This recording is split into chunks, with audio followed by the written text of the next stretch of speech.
Hello and welcome to Iceman channel. It's been a long time since my last video, and yes, it's because of work.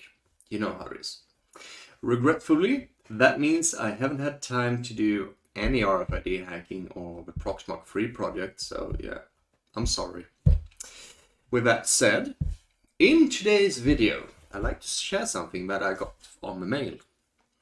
So over the years, people have been sending me things, and recently I got an envelope from Canada. Oh, nice. And I like to share with you what's inside of this. Hold on, I'm gonna swap to a Zig again.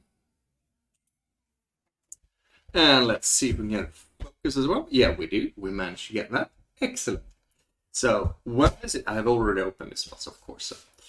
But if you open this one up and you look at it, and it's a fantastic cyberpunk inspired comic book. This is the issue number 1, and it just has all this futuristic tech in it. It's just awesome. The funny fact, or what's special with this one, is that Trevor, one of the authors, wanted to honor the Proxmox, so he actually drew it into this comic. And I'm going to show it to you. Let's see. Look at that little fancy stamp here, sticker.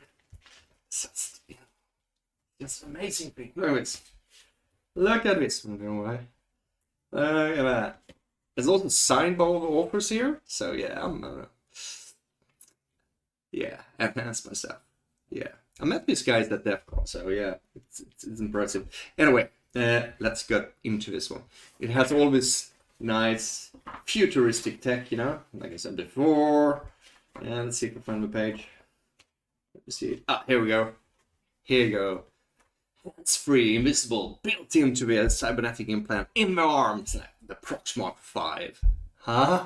Isn't that awesome? I think it's just amazing. I just want to say it to you. So I've got actually 2 copies of this book. And another one here. I don't know what to do with them. So let me know in the comments below what you think I should do with them. And with that said, have a great day.